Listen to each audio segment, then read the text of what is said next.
I'm Stephanie, 31, and my daughter Grace is my whole world. She's 12, bright-eyed, and the kindest soul I know.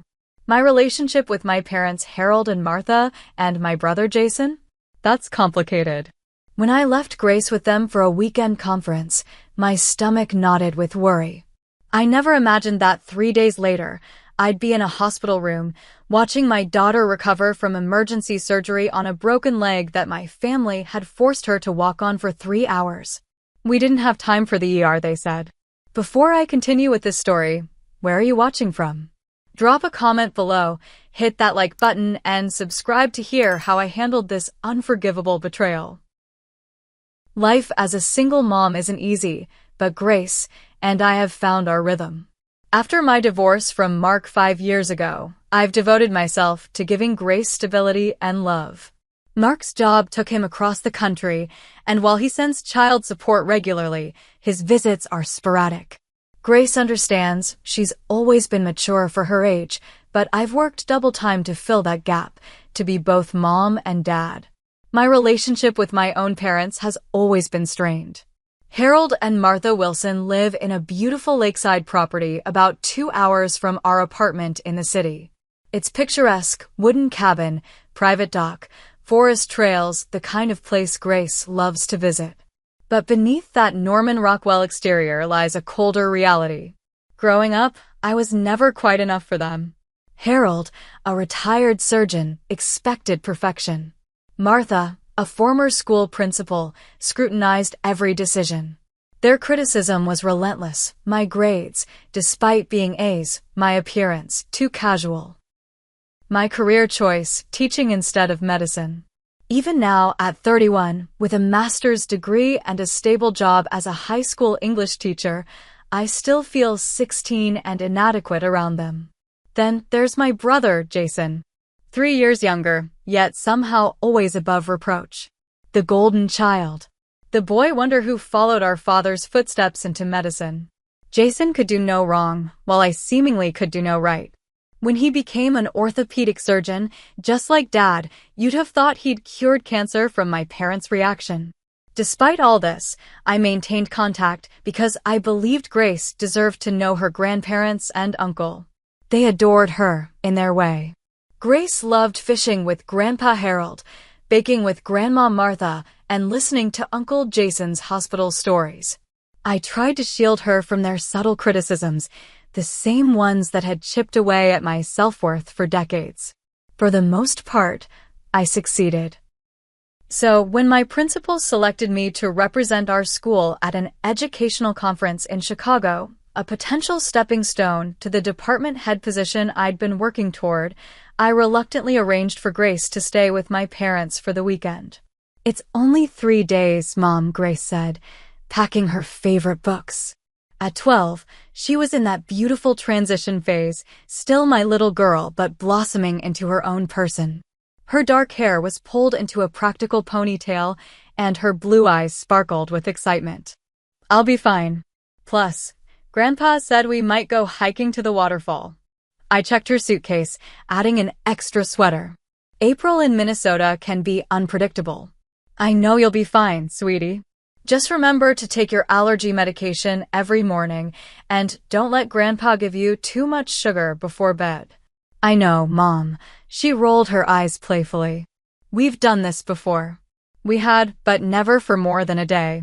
Something about this trip felt different. Maybe it was the importance of the conference, or perhaps it was the way Jason had inserted himself into the weekend plans at the last minute. He and his wife, Megan, were having issues, and he decided to stay at our parents' place to clear his head. Jason's presence always shifted the family dynamic, making Harold and Martha even more dismissive of me. Friday afternoon, I drove Grace to the lake house. The property looked beautiful in early spring, budding trees, glimpses of the lake through the woods, the charming A-frame house my father had built before I was born. My parents greeted us on the porch, Martha immediately fussing over Grace's light jacket. "That's not nearly warm enough for the forecast," she criticized, ushering Grace inside. "I've laid out some appropriate clothes for the weekend." I bit my tongue. Grace shot me a look that said, "It's okay, I'll handle Grandma." Harold barely acknowledged me, focused instead on telling Grace about the hiking trail he'd mapped out for Saturday. The waterfall is gorgeous this time of year with the snow melt. You'll need proper shoes, not those flimsy sneakers. I packed her hiking boots. Dad, I said, setting Grace's suitcase in the guest room. They're the ones you and Mom got her for Christmas. He nodded distractedly. Jason's bringing steaks for dinner tomorrow. He should be here around noon.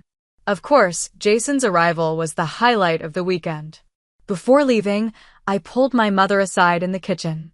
Mom, Grace sometimes gets homesick at night. If she needs to call me, even late, please let her. Martha waved dismissively. Stephanie, we've raised children before. Successfully, I might add. The implication that I somehow hadn't been raised successfully wasn't lost on me. Grace will be fine. We don't coddle her like you do. I swallowed my retort. Also, she's been having some knee pain from soccer. If it flares up, there's ibuprofen in her toiletry bag. Harold was a surgeon for 35 years, and Jason is a doctor.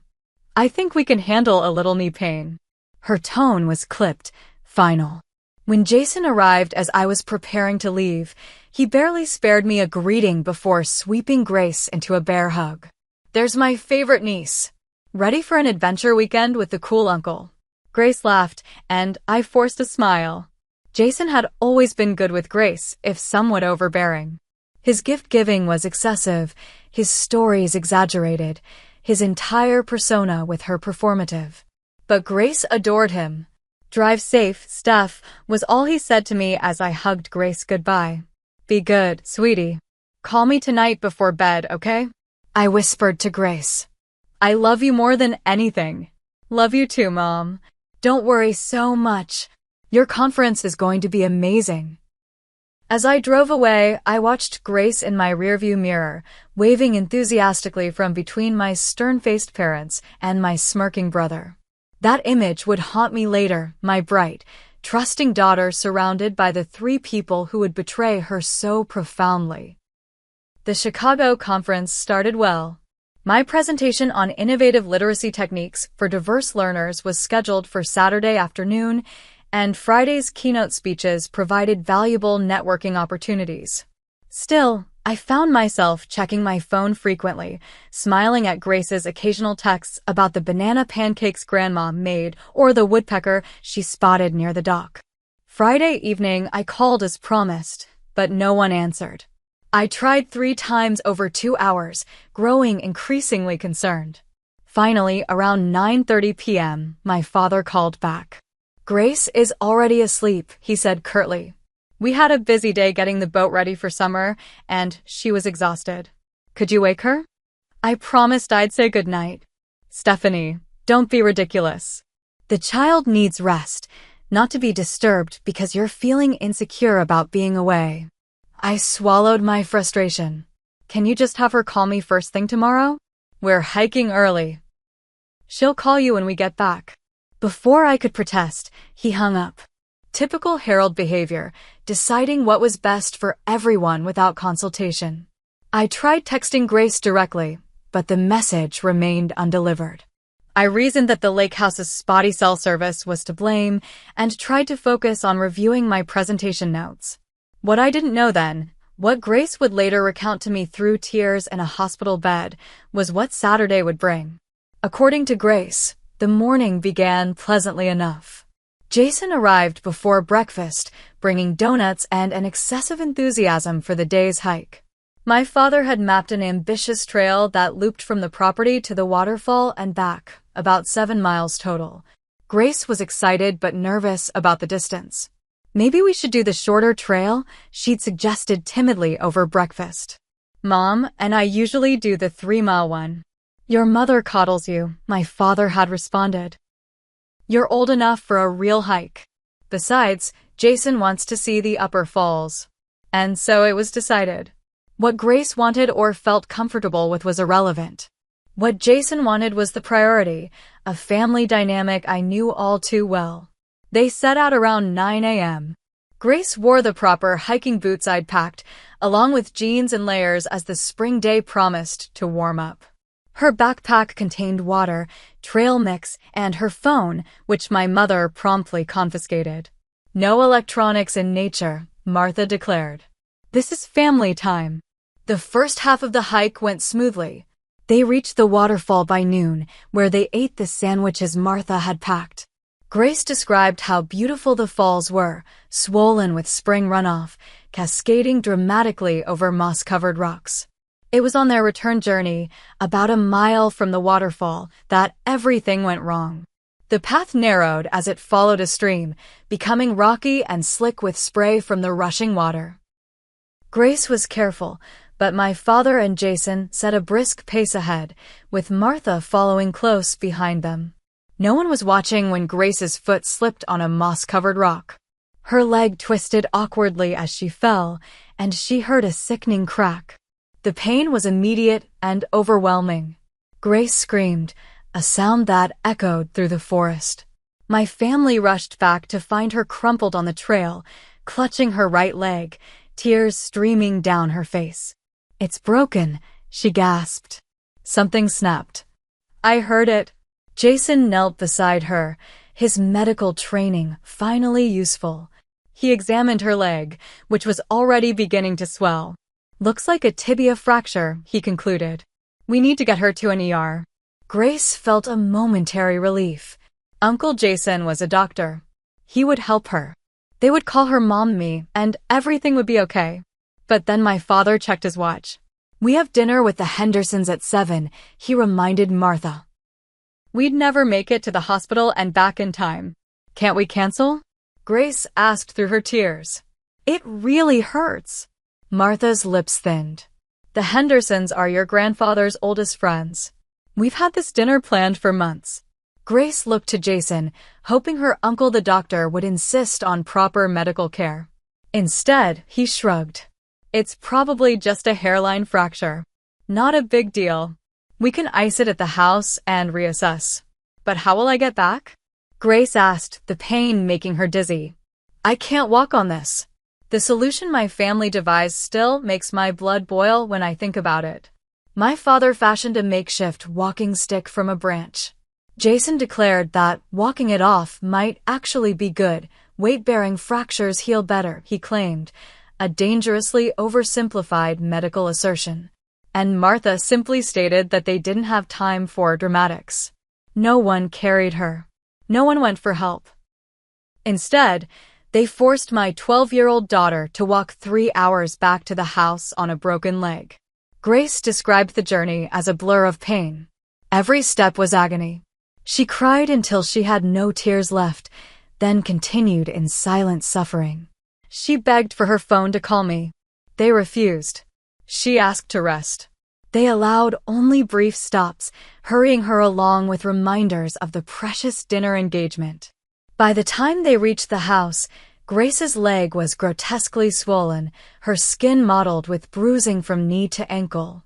She couldn't put any weight on it at all anymore, so Jason and my father half-carried her the final quarter-mile. At the house, their treatment consisted of ice, ibuprofen, and elevating her leg on pillows in the guest room. Martha brought her soup and crackers, then left her alone while they all showered and dressed for dinner. "We'll only be gone a few hours," my mother told her.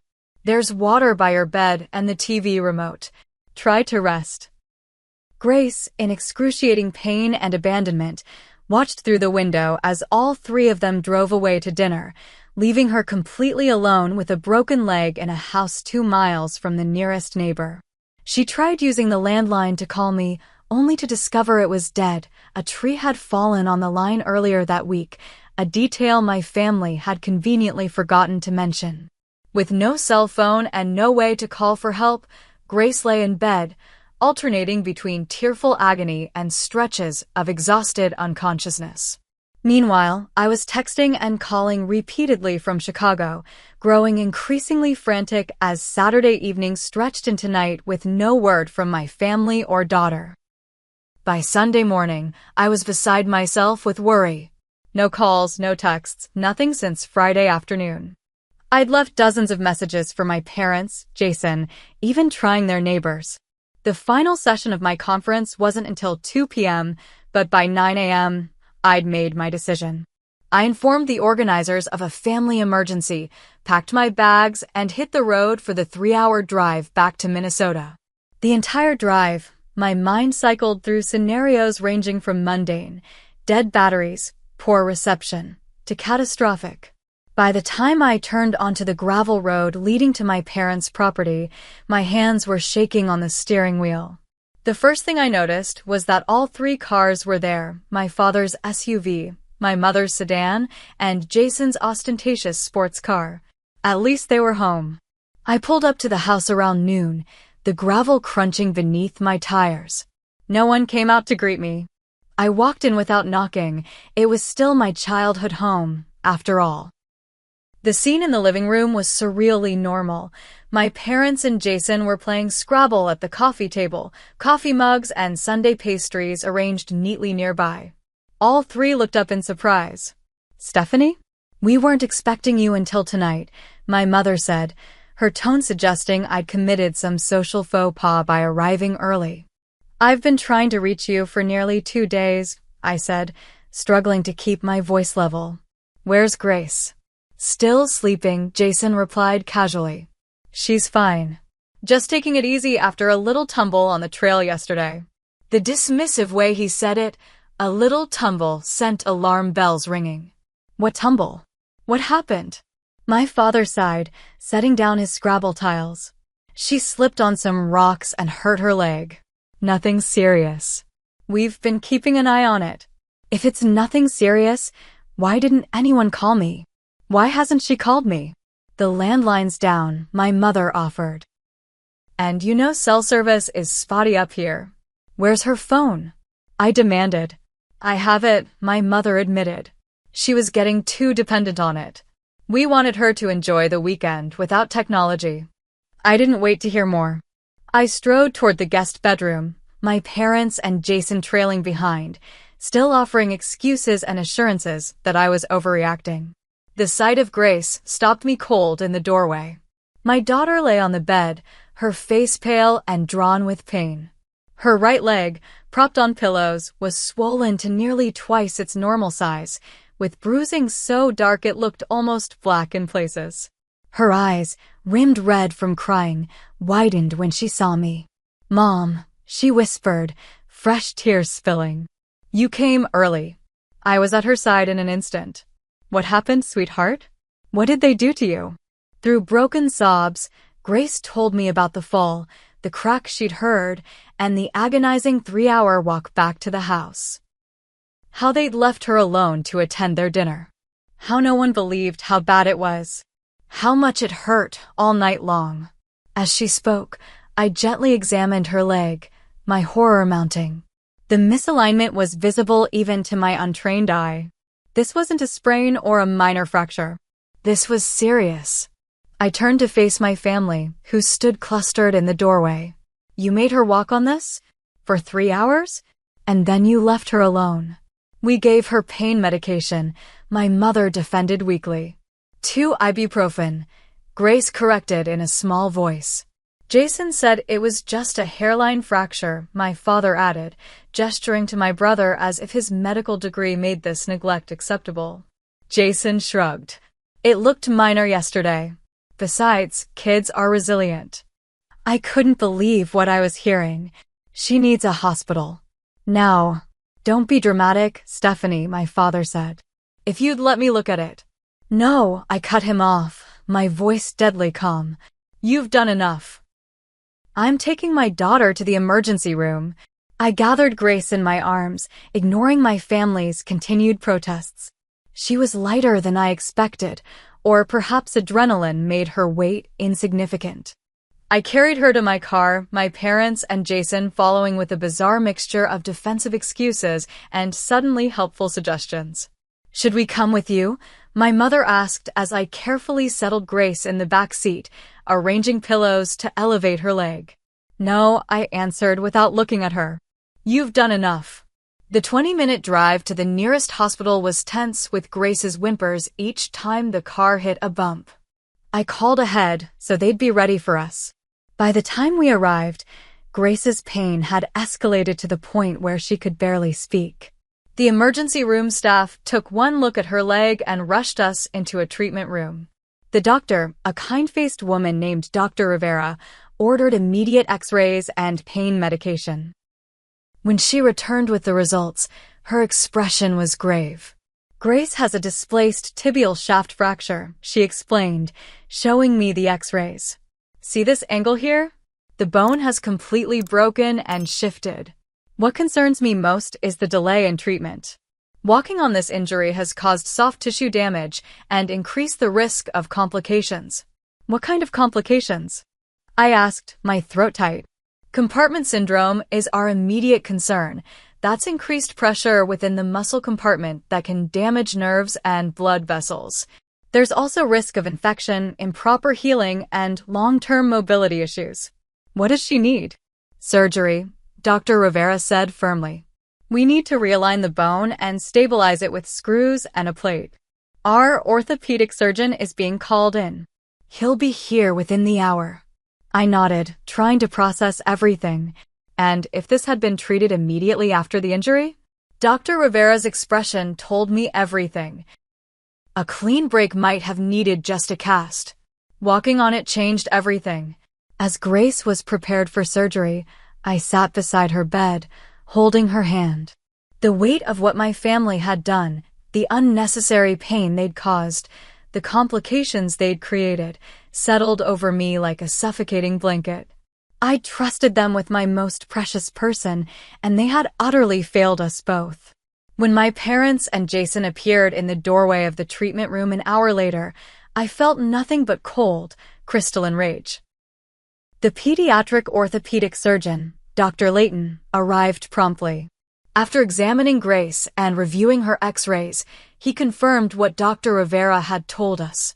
Grace would need emergency surgery to repair the displaced fracture and address the soft tissue damage caused by walking on the broken bone. We'll need to place a titanium rod and several screws, he explained. In a child her age, we'd typically try to avoid such invasive measures, but the displacement is severe, and there's significant soft tissue involvement. Grace squeezed my hand, her eyes wide with fear. Will it hurt? Dr. Layton's expression softened. You'll be asleep for the surgery, and we'll manage your pain carefully afterward. The good news is that young bones heal remarkably well. With proper care and physical therapy, you should regain full function. As they prepared to take Grace to surgery, I kissed her forehead, promising to be there when she woke up. The moment they wheeled her away, I turned to face my family, who had been hovering awkwardly by the door. Stephanie, don't you think you're overreacting? My father began. Surgery seems extreme. If they'd just let me examine her properly. Stop, I said, my voice low and controlled. Just stop. We didn't know it was this serious, my mother interjected. Grace didn't indicate it was this bad. She was crying in pain for hours, I countered. She heard the bone break. She told you it was broken. Kids exaggerate, Jason said with a dismissive wave. I see it all the time in my practice. They come in thinking they're dying when it's just a sprained ankle. Something in me snapped. This isn't just anything, Jason. This is a displaced tibial fracture with soft tissue damage. You're an orthopedic surgeon. You should have recognized the severity immediately. In a proper examination setting, maybe, he defended. Out on a trail, with limited visibility. Then you should have erred on the side of caution. I was shouting now, drawing concerned looks from the nursing staff. I lowered my voice. You should have carried her out. Called for help. Done literally anything other than force her to walk for 3 hours on a broken leg. We had dinner plans, my mother said weakly. I stared at her, incredulous. Dinner plans? You left my injured, minor child alone in an empty house with no working phone because of dinner plans. The Hendersons are very important to your father, she explained, as if this clarified everything. More important than Grace's health? Than her safety? Now, Stephanie, my father interjected, using the condescending tone that had silenced me throughout my childhood. You're being emotional. These doctors are probably overreacting to cover themselves legally. I've seen it countless times. I closed my eyes, memories flooding back. My sprained wrist at 10 that my father declared just bruised until the school nurse sent me for x-rays 3 days later. The time Jason broke our neighbor's window, but I was punished because Jason wouldn't do that. The consistent, persistent pattern of minimizing my concerns while elevating Jason's opinions. Grace could have permanent damage, I said quietly. She's 12 years old and may need physical therapy for months because you couldn't miss a dinner party. Because you couldn't admit that maybe, just maybe, her pain was real and significant. She'll be fine, Jason insisted. Kids bounce back. Remember when I broke my arm climbing that oak tree? Dad said it right there in the kitchen. And you received proper follow-up care the next day, I reminded him. You weren't forced to climb back down the tree on your broken arm. The waiting room fell silent. A nurse approached cautiously. Ms. Mitchell? Your daughter's in surgery now. It should take about 2 hours. There's a private waiting area for families if you'd prefer. I nodded gratefully. Thank you. As I gathered my purse to follow her, my mother stepped forward. We'll wait with you. I stopped, turning to face all 3 of them. In that moment, with Grace in surgery, I saw my family with complete clarity, perhaps for the first time. These people, bound to me by blood, had repeatedly shown me who they were. I just hadn't been willing to believe it until they endangered my daughter. No, I said calmly. You won't. Stephanie, be reasonable, my father started. Reasonable? I laughed, a hollow sound. Was it reasonable to make Grace walk 3 miles on a broken leg? Was it reasonable to leave her alone, in pain, without a working phone? Was it reasonable to prioritize a social engagement over a child's health and safety? We made a judgment call, Jason defended. It's easy to criticize in hindsight. A judgment call, I repeated. Well, I'm making one now. I want you to leave. My mother's face crumpled. But Grace will have me here when she wakes up. She doesn't need to see the people who ignored her pain and caused her additional suffering. You're being dramatic, my father said dismissively. As usual. Maybe I am, I conceded. But I'm also her mother. And right now, that means I need to protect her, even from family. Especially from family. Jason stepped forward, his expression hardening. You know, this attitude is exactly why Mark left. You always blow everything out of proportion. The low blow was meant to hurt me, to make me back down as I had so many times before. Instead, I felt an odd sense of calm. Grace is having emergency surgery because you, a trained orthopedic surgeon, decided a dinner party was more important than properly treating her broken leg. That's not blowing things out of proportion. That's stating facts. I met his gaze steadily. Now, please leave. All of you. My father's face reddened with anger. If we leave now, don't expect us to come back. It was meant as a threat, but it felt like freedom. I don't. As they stormed out, muttering about ingratitude and overreaction, I felt no satisfaction, only a bone-deep weariness and concern for Grace. The surgery lasted nearly 3 hours, longer than expected due to the complexity of the repair. When Dr. Layton finally came to update me, his expression was cautiously optimistic. We've stabilized the fracture with a titanium rod and screws, he explained. There was significant soft tissue damage that needed attention, but we're confident we've addressed all the issues. She's in recovery now and doing well. Long-term prognosis? I asked. With proper follow-up care and physical therapy, she should regain full function.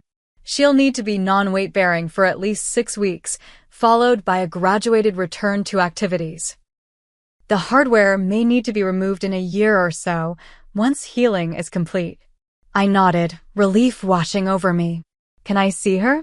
Grace was groggy from anesthesia when I entered the recovery room, her right leg immobilized in a temporary splint until the swelling subsided enough for casting.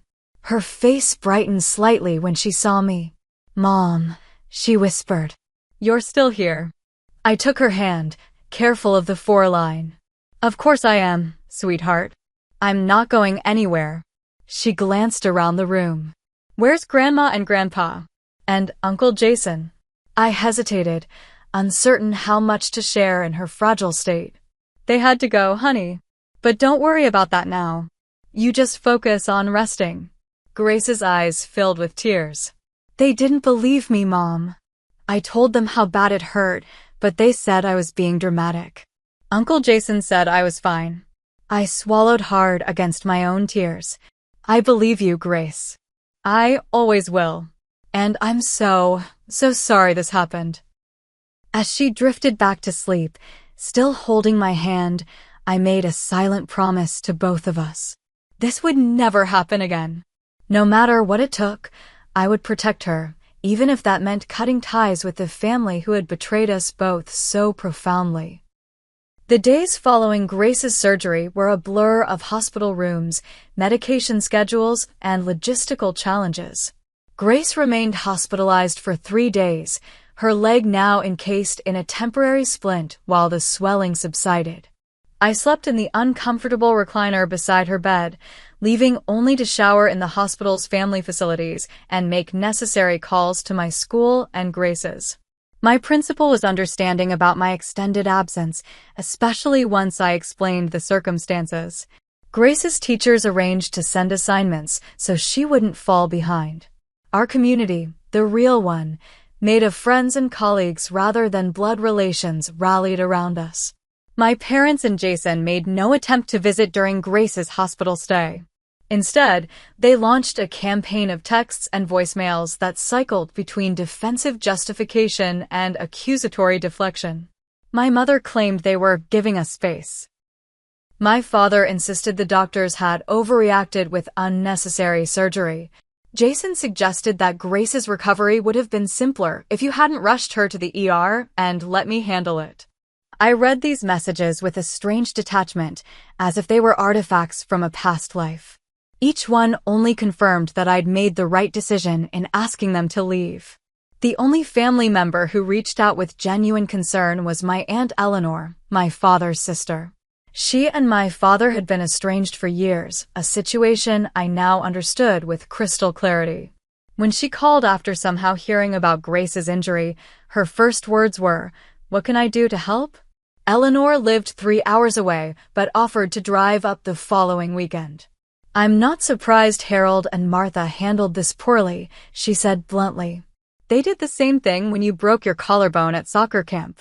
Told you to tough it out for 2 days before your coach insisted on an X-ray." I had almost forgotten that incident, buried beneath years of similar dismissals. "I thought that was normal," I admitted. "That all families worked that way." "It's not normal," Eleanor assured me. "It's neglect, plain and simple." When we finally brought Grace home from the hospital, our apartment presented new challenges. The third-floor walk-up that had never bothered us before now seemed like an insurmountable obstacle. Grace couldn't put any weight on her right leg for at least 6 weeks, meaning she needed crutches to navigate even the simplest tasks. That first night home, I helped her bathe, change, and settle into bed, both of us exhausted from the ordeal. As I tucked her in, Grace asked the question I'd been dreading. "Are we ever going to see Grandma and Grandpa again? Or Uncle Jason?" I sat on the edge of her bed, choosing my words carefully. "I don't know, sweetheart. What they did, making you walk on your broken leg, leaving you alone when you were hurt. That wasn't okay. It wasn't safe." Grace nodded solemnly. "I kept thinking you would have believed me. You would have taken me to the doctor right away. Always, I promised her. I will always believe you when you're hurt, and I will always make sure you get the care you need. Grandpa said I was being dramatic. Like you." Her voice was small, uncertain. "Is that bad? Being like you?" My heart broke a little at her words. "Grace, listen to me. You were not being dramatic. Your leg was broken, badly broken. The doctors confirmed that. And being like me? That's the greatest compliment I could ever receive. because you are kind and brave and honest, all the things I aspire to be." She seemed to accept this, but I could see the hurt lingering in her eyes, not just physical pain, but the deeper wound of betrayal by people she'd trusted and loved. The practical aspects of Grace's recovery proved challenging. Our health insurance covered much of the surgery and hospital stay, but the deductible, copays, and upcoming physical therapy sessions would strain our budget. I applied for a medical leave from work, but it would only cover a portion of my salary. My friend Melissa, a fellow English teacher, organized a meal train. Another colleague, Tom, lived in our building and offered to help carry Grace up and down the stairs when necessary. My ex-husband Mark called from Seattle, horrified by what had happened, and arranged to have groceries delivered weekly. The most difficult conversation was with Mark about my parents' role in Grace's injury. He had always liked them, finding my complaints about their behavior exaggerated. Now, hearing what they'd done, he was stunned into silence. "Jesus, Steph," he finally said. "I thought you were just being sensitive all those years. I had no idea they were capable of something like this." "Neither did I admitted. Not to this extent." "Do you want me to fly out? I can take some time off." The offer surprised me. Mark hadn't taken time off for Grace since our divorce. "No, but thank you for offering. We're managing. But maybe you could FaceTime her more regularly? She could use the extra support right now." "Of course. Anything she needs." He paused. "And what about your parents? What are you going to do about them?" It was the question I'd been wrestling with since the hospital. What do you do when the people who should love and protect you the most demonstrate such callous disregard? How do you reconcile the bonds of family with the need to protect yourself and your child? "I don't know yet," I told him honestly. "But I know I can't let them hurt her again." After we hung up, I sat at the kitchen table with my laptop, researching medical neglect by grandparents and cutting ties with toxic family. The search results were overwhelming, but a link to a support group for adults estranged from parents caught my attention. I joined immediately. That night, I consulted with a family law attorney, Patricia Reyes, who specialized in child protection cases. I explained the situation, showing her Grace's medical records and the text messages from my family afterward. What they did constitutes medical neglect, Patricia confirmed. As Grace's mother, you have every right to restrict their access to her. If you want to pursue legal action, we could potentially file for a restraining order based on the harm they caused.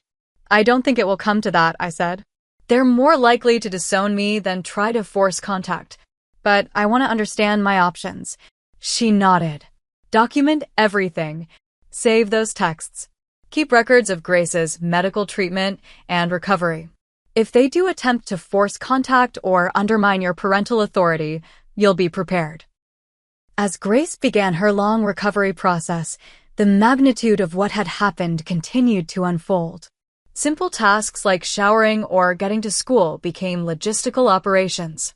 Grace, with the resilience of youth, adapted to crutches and developed impressive upper body strength. But the psychological impact was harder to measure. She began having nightmares about falling and being abandoned in the woods. She grew anxious when I was out of sight for too long. When my mother sent her a cheerful "get well soon" card with no acknowledgement of what they'd done, Grace stared at it for a long time before quietly asking me to throw it away. "They don't think they did anything wrong, do they?" she asked. "No, sweetheart, they don't. Some people find it very hard to admit when they've made mistakes." She considered this. "I don't want to be like that. I want to be able to say I'm sorry when I mess up." In that moment, I recognized that despite the trauma and pain, Grace was learning valuable lessons about accountability, empathy, and self-worth, lessons my parents had never managed to grasp. As the days passed, my parents and Jason's messages grew increasingly hostile. They accused me of turning Grace against them, of overreacting to a minor incident, of being an ungrateful daughter after all they'd done for me.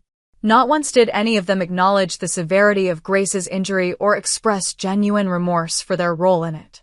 For days after bringing Grace home from the hospital, I made my decision. It wasn't impulsive or emotional, but the measured conclusion of a lifetime of evidence. My family had shown me, repeatedly, who they were. It was time I believed them. For days after bringing Grace home from the hospital, I sat at our kitchen table with a legal pad, Grace's medical records, and a sense of calm determination. My daughter was napping in her room, the morning's physical therapy session having exhausted her. Her temporary splint had been replaced with a full cast, bright blue at her request, already accumulating signatures from the few visitors we'd welcomed. I began drafting a letter. Not an angry tirade or emotional plea, but a clear, factual account of what had happened and what would happen next. I included copies of Grace's x-rays and the surgical report, with key phrases highlighted: displaced tibial fracture, soft tissue damage due to walking on the injury, delayed medical treatment complicating recovery. To my parents, I wrote, Harold and Martha, *. I'm providing Grace's medical records so you can fully understand the severity of her injury and the consequences of your decisions last weekend. As her mother, I trusted you to keep her safe. That trust has been irreparably broken. *. Grace will require extensive physical therapy and may need additional surgery to remove the hardware. She will miss the remainder of her soccer season and possibly the start of next year's. At 12 years old, she has experienced unnecessary pain and trauma that could have been avoided with basic compassion and appropriate medical attention. *. After considerable reflection, I've decided to terminate our relationship. This isn't a temporary cooling-off period or an emotional reaction. It's a necessary step to protect Grace and myself from further harm. *. Effective immediately. *. Do not contact Grace directly through any means. *. Do not contact me except through the legal representative copied on this letter. *. Do not visit our home or Grace's school. *. Do not attempt to use other family members as intermediaries. *. If you violate these boundaries, I will pursue legal protection without hesitation. *. I don't make this decision lightly. It comes after a lifetime of dismissal, favoritism, and emotional manipulation that I allowed to continue because I believed family connections were inherently valuable. Grace's broken leg has broken that illusion as well. *. Stephanie. To Jason, I wrote a similar letter, adding, as a medical professional, your failure to properly assess and advocate for Grace's injury is particularly inexcusable. You prioritize dinner plans over a child's broken leg. Your medical license may permit you to practice, but your judgment that day revealed a fundamental lack of compassion and professional ethics that no credential can disguise. *. I sent the letters by certified mail, ensuring delivery confirmation. Copies went to my lawyer, Patricia, who had helped me draft the legal language. I also changed both our phone numbers and email addresses, creating new ones that only trusted friends and colleagues would receive. Grace watched me place the letters in the mailbox outside our apartment building, her expression solemn beyond her years. Is this forever? She asked as we made our slow way back up the stairs, she on crutches, me carrying her backpack. I don't know, I answered honestly. Right now, we need space to heal you physically, both of us emotionally. Someday, if they can truly understand what they did and take responsibility, maybe things could be different. But that would require them to change in ways they've never shown the capacity for. She nodded thoughtfully. I'm sad, but also relieved. Is that weird? Not at all. It's exactly how I feel too. The responses came quickly and predictably. My father's lawyer contacted Patricia with veiled threats about my mental stability and parental alienation. My mother sent a tearful voicemail to my school office, the only number she still had, begging to speak to Grace, just for a minute. Jason sent a scathing email to my new address. How he found it, I'll never know, accusing me of professional slander and threatening legal action of his own. None of them acknowledged the harm they'd caused. Patricia handled the legal threats efficiently, responding with copies of Grace's medical records and statements from her doctors about the impact of delayed treatment. The threats quieted after that, though the emotional manipulation attempts continued sporadically. Meanwhile, Grace's recovery progressed slowly but steadily. 6 weeks of non-weight-bearing turned into partial weight-bearing with a walking boot. Physical therapy 3 times a week helped her regain strength and mobility. Her therapist, Diane, incorporated psychological support as well, helping Grace process the betrayal she'd experienced alongside the physical trauma. My Aunt Eleanor became a regular presence in our lives, driving up every other weekend to help with groceries, laundry, or simply to provide adult company for me. Through her, I learned family history I'd never known, patterns of neglect and favoritism that stretched back generations. "Your grandfather did the same to your father," she told me one evening as we shared tea after Grace had gone to bed. Minimized his pain, taught him to suppress emotions, favored the son who most mimicked his stoicism. Harold became what he was raised to be. "That explains it," I said. "But it doesn't excuse it." "No," she agreed. "Understanding the origin of behavior doesn't obligate you to accept its continuation." As the weeks passed, we established new routines and traditions. Sunday mornings became pancake breakfasts with whatever toppings we craved. Friday nights were movie nights with takeout from local restaurants we'd never tried before. We started a 2-person book club, reading the same novels and discussing them over hot chocolate. In place of the family we'd lost, we strengthened connections with the people who showed up for us consistently.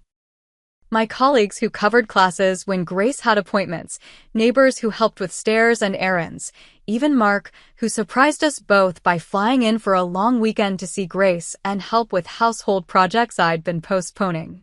3 months after surgery, Grace returned to school full-time. Her mobility was still limited, but the walking boot allowed her independence. Her friends had been supportive throughout, visiting with homework and gossip, making her feel included despite her absence. Her teachers accommodated her needs without making her feel singled out. The support group for adults estranged from parents became an invaluable resource. Through their stories, I recognized patterns in my own upbringing that I'd normalized: the constant criticism disguised as concern, the dismissal of my feelings, the golden child/scapegoat dynamic between Jason and me. I began to understand that cutting ties wasn't an act of vengeance, but of self-preservation. 6 months after the incident, Grace had her hardware removal surgery, a less invasive procedure with a quicker recovery time. By then, we had received no direct contact from my parents or Jason for nearly 3 months, though I occasionally heard through mutual acquaintances that they were telling a very different version of events, casting themselves as victims of my unstable behavior and overprotectiveness. I found I no longer cared what they said. The truth was in Grace's medical records, in the scar on her leg, in the therapy sessions she still attended. The truth was in our daily lives, which had grown more peaceful and authentic without the constant undercurrent of criticism and judgment. On the day Grace was cleared to return to all normal activities, including soccer practice, we celebrated with a special dinner at her favorite restaurant. As we shared a dessert, she looked up at me with an expression of quiet contemplation. "Mom, I've been thinking about Grandma and Grandpa and Uncle Jason." My heart skipped. "What about them, sweetie?" "I don't miss them as much as I thought I would." She traced patterns in the chocolate sauce with her spoon. "Is that terrible to say?" "Not at all," I assured her. "Relationships should add value to your life, not drain it. Even family relationships. I miss the idea of them," she continued. "Like having grandparents who come to school concerts and an uncle who teaches me cool stuff. But the real them, they made me feel small. Like my feelings didn't matter. They made me feel that way too," I admitted. "For most of my life." She nodded, understanding beyond her years. "I'm glad we don't feel that way anymore." As we walked home that evening, Grace moving confidently without crutches or limping, I realized we had both healed in ways that extended far beyond her physical recovery. We had rebuilt our sense of worth, our understanding of healthy relationships, and our definition of family. The painful incident had forced a reckoning that was long overdue, and through that crucible, we had emerged stronger, not despite the absence of my parents and brother, but because of it. 6 months after Grace's broken leg, our lives had found a new normal. Her physical recovery had progressed remarkably well, as Dr. Layton had predicted. The second, less invasive surgery to remove the hardware had gone smoothly, leaving only a faint scar where the rod and screws had been. She'd returned to soccer, her coach easing her back with modified training sessions before clearing her for full participation. The emotional healing took longer, for both of us.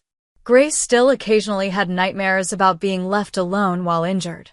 Certain triggers, a particular tone of voice, the smell of pine forests, even the sound of Scrabble tiles clicking together, could momentarily transport her back to that painful weekend. But with therapy and time, these moments grew less frequent and less intense. For me, the journey involved unlearning a lifetime of conditioned responses. I found myself anticipating criticism that no longer came, defending decisions no one was questioning, apologizing for taking up space I had every right to occupy. Breaking these habits required conscious effort and constant self-awareness. My parents hadn't given up entirely. Every few weeks, a card would arrive for Grace, always cheerful, always avoiding any mention of what had happened, always signed, with love from Grandma and Grandpa. I let Grace decide whether to read them. Usually, she didn't. "They still don't get it, do they?" she observed one day, holding an unopened birthday card from them. "They think they can just pretend nothing happened." Some people never develop the capacity to truly acknowledge when they've hurt others, I explained. It threatens their self-image too much. "That's sad," Grace said, with genuine compassion that amazed me. "It must be lonely, never being able to say you're sorry." Jason had apparently moved on completely. According to my Aunt Eleanor, he'd told extended family that I had mental health issues and had cut everyone off for no reason. Few believed him, especially after Eleanor quietly shared the actual circumstances, but it didn't matter. Jason's inability to acknowledge his role in harming Grace only confirmed we were better off without him. The most persistent attempts at contact came from my mother. She left messages with mutual friends, sent letters to my school, even approached Grace's soccer coach at a game, though thankfully, the coach, aware of the situation, politely but firmly refused to get involved. My mother's messages always followed the same pattern. She missed us, she loved us, she didn't understand why I was being so extreme, and couldn't we just move past this unpleasantness? Not once did she acknowledge what they had done or offer a genuine apology. I maintained the boundaries I'd established. The legal letters had done their job. None of them came to our home or tried to contact Grace directly. But the emotional campaign continued, with my parents positioning themselves as wounded victims to anyone who would listen. Through the Adult Children of Toxic Parents support group, I learned this was a common tactic, what some members called the missing reasons. My parents genuinely couldn't comprehend why I had cut contact because acknowledging the real reason would require them to see themselves as people who had harmed a child. That recognition was simply not compatible with their self-image. Understanding this dynamic didn't make it easier, exactly, but it did help me stop expecting an acknowledgement that would never come. I stopped hoping for the dramatic moment of realization, the tearful apology, the healing reconciliation that movies had taught me to expect. Instead, I focused on building a life where such recognition wasn't necessary for our happiness. Grace and I established new traditions to replace the old ones. Instead of tense holidays at my parents' lake house, we hosted small gatherings with friends in our apartment. For Thanksgiving, we volunteered at a local shelter before enjoying our own meal with Melissa and her family. Christmas became a cozy celebration just for the two of us, with a trip to a nearby resort for skiing, once Grace was fully recovered, of course. My Aunt Eleanor remained our strongest family connection, visiting regularly and sharing stories about my grandparents and great-grandparents that helped me understand the generational patterns at play. Through her, Grace maintained a sense of family history and belonging without the toxic elements my parents had introduced. Perhaps the most surprising development was my relationship with Mark. Our divorce had been amicable but distant, with him pursuing his career across the country while I raised Grace.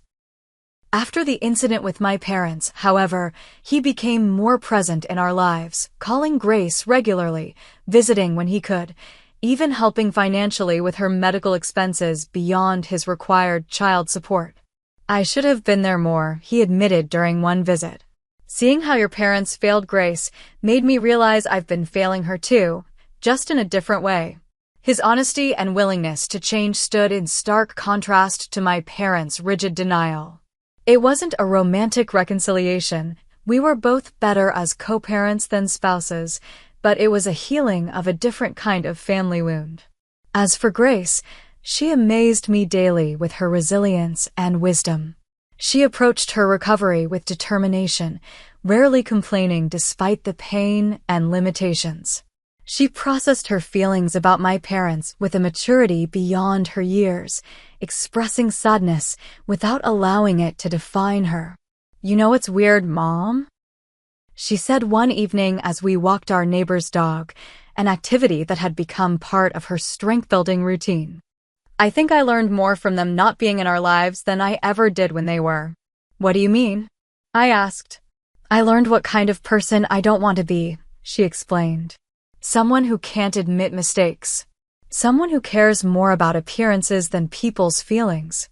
Someone who makes others feel small to make themselves feel big." Her insight took my breath away. "That's a powerful lesson, Grace." Plus, she added with the pragmatism of youth, "I learned that when someone shows you who they are, you should believe them the first time." Maya Angelou said that, right? I smiled. She did. And she was absolutely right. That, ultimately, was the most profound lesson from our painful experience. My parents and brother had shown me who they were countless times throughout my life. I had made excuses, normalized their behavior, blamed myself.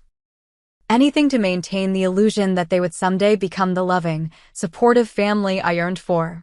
It took their mistreatment of Grace to finally break that pattern and accept the reality. Family is not defined solely by blood. It's defined by love, respect, trust, and mutual care. Sometimes, the healthiest family is the one you choose and build, not the one you're born into. Creating boundaries, even permanent ones, with toxic relatives isn't an act of cruelty, but an act of self-preservation and, in my case, the protection of my child. Grace will carry the physical scar of that weekend for life, a faint line on her leg where the bone was repaired. But the emotional scars have healed better than I could have hoped because we addressed them honestly, sought help when needed, and removed ourselves from the source of harm. As for me, I no longer feel guilty about the estrangement from my parents and brother.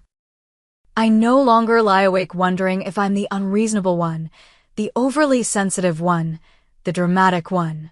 I know the truth of what happened, and I know that protecting Grace was the only acceptable response. Some relationships can't be repaired because the other parties refuse to acknowledge the damage. Some broken things are meant to stay broken. The real healing comes not from forcing those broken pieces back together, but from carefully collecting the fragments that still have value and building something new, something healthier, something true. Have you ever had to make a difficult decision to protect yourself or someone you love? How did you find the strength to follow through? I'd love to hear your stories in the comments below. And if you found this story helpful, please like, subscribe, and share with someone who might need to hear that sometimes. Walking away is the bravest thing you can do. Thank you for listening, and remember, your worth is not determined by those who failed to value you.